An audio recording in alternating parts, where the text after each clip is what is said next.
Dragi domaćini u turizmu, moje ime je Barbara Marković i predsjednica sam Hrvatske udruge obiteljskog smještaja.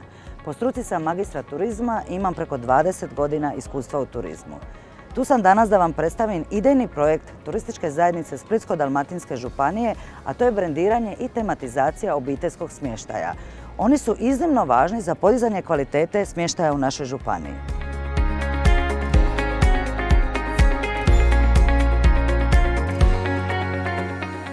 Kada pričamo o brendiranju i tematizaciji obiteljskog smještaja, onda moramo naglasiti kako je to izvanredan način na koji se možemo prilagoditi potrebama i interesima ciljanih skupina gostiju. Kroz ova videa pokazati ćemo vam kako urediti obiteljski smještaj te na koji način se istaknuti od konkurencije nudeći dodatni sadržaj. Današnja tema je rustikalna vila koja je po kategorizaciji kuća za odmor.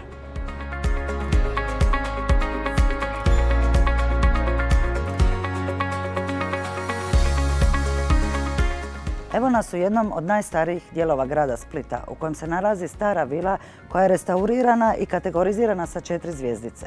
Svojim gostima nudi prekrasan smještaj s bogatom poviješću i rustikalnim šarmom u srcu stare gradske jezgre.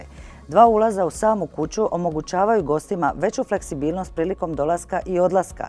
Ulaz s ulice obilježavaju zelena vrata s bogatom poviješću iz 17. stoljeća koja pružaju vili jedinstveni šarm i čvrst dalmatinski karakter, dok ulaz kroz vrt zvuči kao lijep način da se dočara gostima prirodna ljepota okoliša same vile.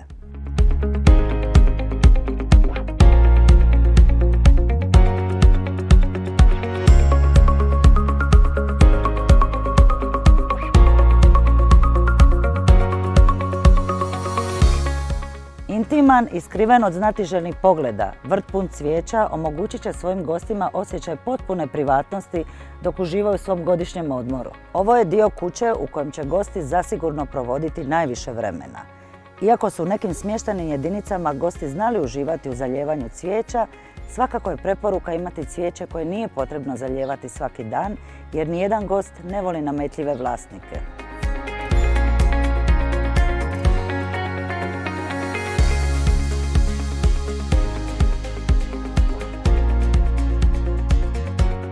Prekrasan natkriveni bazen dodaje još jedan sloj užitka i luksuza njihovom boravku. Preporuka je da vlasnik ili osoba zadužena za održavanje ili kontrolu kvalitete vode u bazenu dolazi u ranim jutarnjim satima ili prema dogovoru sa gostima kako ih se ne bi pretjerano remetilo tijekom odmora. Upravo radi produženja sezone vrlo je važno imati dodatni sadržaj koji će samu kuću istaknuti od konkurencije i dati joj dodatnu vrijednost. Upravo radi toga vlasnik je ovdje stavio i saunu koja udovoljava kriterijima i najzahtjevnijih gostiju. Mnogi od njih dolaze se aktivno baviti nekim sportom i sauna će im dobro doći. Kameni roštilj odličan je dodatak vašoj vili jer gostima omogućuje užitak u pripremi hrane na otvorenom. To je posebno popularno tijekom toplijih mjeseci koji u Dalmaciji ima na pretek. Osim što je praktičan za pripremu hrane, roštilj također stvara priliku za druženja i zajedničke aktivnosti među gostima.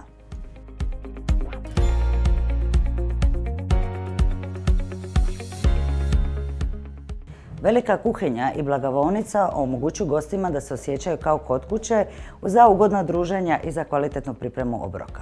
Kvalitetna oprema u kuhinji dodatno olakšava boravak gostima, omogućujući im da samostalno pripremaju obroke prema vlastitim preferencijama. Preporuka je imati dobro opremljenu kuhinju sa svim potrebnim kućanskim aparatima te uputama za korištenje većih kućanskih aparata, na što je bitno gostima ukazati prilikom check-ina. Poučena vlastitim iskustvom, iznimno je važno imati dobar aparat za kavu, ali ne zaboravite pritom i kuhalo za vodu. Odmah do blagovaonice je i vinski podrum. Taj fantastičan prostor omogućava gostima uživanje u raznolikosti vrhunskih hrvatskih vina. S obzirom da su gosti često oduševljeni gastronomijom i kvalitetom lokalnih proizvoda, ponuda hrvatskih vina zasigurno će dodatno obogatiti njihovo iskustvo boravka u vašoj vili.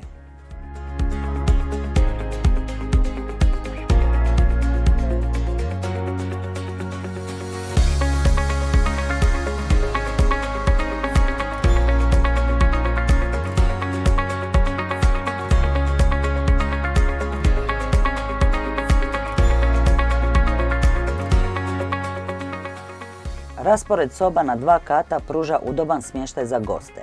4 sobe s bračnim krevetima dimenzija 1,60 m x 2 osiguravaju udoban noćni odmor. Više spavačih soba, svaka s vlastitom kupaonicom, gostima osigurava privatnost i udobnost tijekom njihovog boravka. Ono što je bitno naglasiti kod spavačih soba, kako je uvijek preporuka imati kvalitetnu posteljinu na krevetima i kvalitetne ručnike upravo radi dezinfekcije i čistoće istih. Detalji kao što su ukrasni jastuci ili prekrivači isto tako trebaju biti uredno održavani. Ukoliko imate kvalitetne madrace i antialergijske jastuke, potrebno je to naglasiti prilikom opisa na stranicama. Napomena, bazenski ručnici moraju biti drugačiji od kupaonskih i isto tako je preporučljivo ih staviti gostima na raspolaganje. Sveukupno, udobnost spavačih soba i raznovrsnost veličine i smještaja samih kreveta omogućuje vam da udovoljite različitim preferencijama gostiju i osigurate njihovu udobnost i zadovoljstvo tijekom boravka. Bilo da se ovakva kuća za odmor nalazi u centru grada, Dalmatinskoj zagori ili na otoku, vrlo je važno imati kvalitetan dodatni sadržaj. Pružanje dobrodošlice gostima s lokalnim proizvodima može im pružiti autentično iskustvo i osjećaj povezanosti s područjem koje posjećuju. Svakako je preporuka ponuditi im lokalnu hranu i piće. Dodatne informacije o lokalnim atrakcijama, događanjima, restoranima, mapu grada ostavite na nekom vidljivom mjestu. Vaš naglasak na udobnost doma, daleko od doma, sigurno će biti cijenjen od strane gostiju koji će cijeniti osjećaj topline i gostoljubljivosti koje pružate. Najvažnije u cijeloj ovoj priči oko uređenja obiteljskog smještaja je da se stavite u ulogu gosta i razmislite što bi vama bilo drago i ugodno. Ne zaboravite, unajmljujete li kuću za odmor sa prijateljima, kolegama ili obitelji, uvijek ćete tražiti intimnost i privatnost kako bi neometano mogli uživati u svom zasluženom godišnjem odmoru.